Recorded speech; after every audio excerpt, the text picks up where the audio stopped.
Welcome to study channel. मेरा नाम है मोहम्मद कैसर। बहुत बड़ी अपडेट आ रही है दोस्तों एलटी ग्रेड शिक्षक भर्ती को लेकर। देख सकते हैं कि अब प्रवक्ता की तरह एलटी ग्रेड में भी 2 चरण होगा, यानी एलटी ग्रेड में भी अब प्री मेंस होगा। ये क्लियर हो चुका है और ये बात मैंने आपको काफ़ी पहले बताई थी। तो प्रारंभिक व मुख्य परीक्षा होगा एलटी ग्रेड में भी। प्री और मेंस के बाद फाइनल जो चयन की सूची है वो जारी की जाएगी और यूपीपीएससी को 8,905 पदों अधियाचन मिल चुका है। तो मैंने आपको बताया था कि 9 से 10,000 के आसपास पदों पर एलटी ग्रेड का विज्ञापन आने वाला है और देख सकते हैं बिल्कुल वही होने जा रहा है। 8,905 पदों का विज्ञापन आने के पूरे चांसेस हैं। इतना तो अधियाचन मिल चुका है, अभी और भी कुछ पद बढ़ सकते हैं और 10,000 के आसपास के पदों पर एलटी ग्रेड की नई भर्ती निकलने वाली है दोस्तों। तो समकक्ष अर्हता का मामला भी हल हो चुका है और लगभग 8,900 पदों पर एलटी ग्रेड की भर्ती होनी है। एलटी ग्रेड और प्रवक्ता सेवा नियमावली में संशोधन को मंजूरी मिल गई है, मैंने आपको कल ही बताया था। तो दोस्तों बस आपको अब तैयारी करने की आवश्यकता है। माध्यमिक विद्यालय में 10,000 पदों पर भर्ती का रास्ता साफ। एक न्यूज़पेपर में 10,000 पदों की खबर निकल कर आई है, लेकिन फिलहाल 8,906 पदों का ही अधियाचन यूपीपीएससी को मिला हुआ है। इसी बीच ये भी खबर है कि जो यूपीपीएससी का नया एग्ज़ाम कैलेंडर आने वाला है उसमें एलटी ग्रेड और प्रवक्ता भर्ती शामिल हो सकती है। चूँकि अभी तक एलटी ग्रेड वाला मामला फंसा हुआ था, इस वजह से इसे कैलेंडर में शामिल नहीं किया जा रहा था और कैलेंडर में काफ़ी डिले भी हुआ क्योंकि बहुत सारे मामले यूपीपीएससी की भर्तियों के फंसे हुए थे। लेकिन एलटी ग्रेड का मामला अब बिल्कुल क्लियर है। तो अब चांसेस हैं कि जो एग्ज़ाम कैलेंडर आपका आने वाला है इस मंथ के लास्ट तक, उम्मीद है पूरी कि एग्ज़ाम कैलेंडर जारी होगा और उसमें एलटी ग्रेड भी हो सकता है। तो बहुत बड़ी खबर है और एलटी ग्रेड वाले अभ्यर्थी अब बिल्कुल तैयार रहें।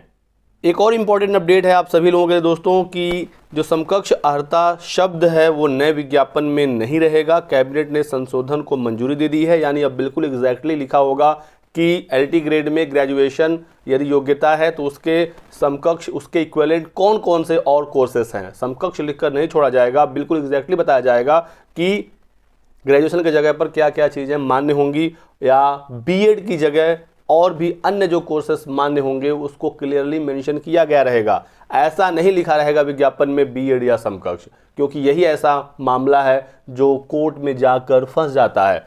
पिछली भर्ती जो आई थी 2018 में 10,768 पदों पर, उसमें समकक्ष अर्हता मामला फंस गया था। कुछ विषयों में योग्यता का विवाद था, वो भी मामला काफ़ी दिनों तक कोर्ट में फंसा रहा। इसी वजह से इस बार सारी चीज़ों को क्लियर करने के बाद विज्ञापन जारी किया जा रहा है।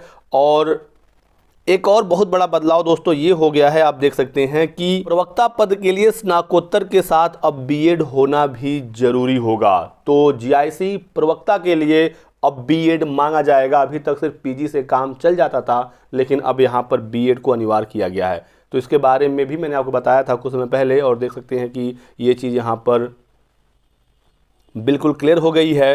एलटी ग्रेड के लिए स्नातक और बीएड ये तो पहले से ही है, लेकिन प्रवक्ता पद के लिए स्नातकोत्तर के साथ अब बीएड को भी अनिवार्य कर दिया गया है।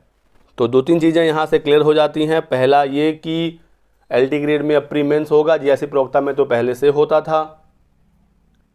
एलटी ग्रेड के लिए जो योग्यता है वो ग्रेजुएशन प्लस बीएड है और प्रवक्ता के लिए पहले सिर्फ पीजी था, इसमें भी अब बीएड मांगा जाएगा।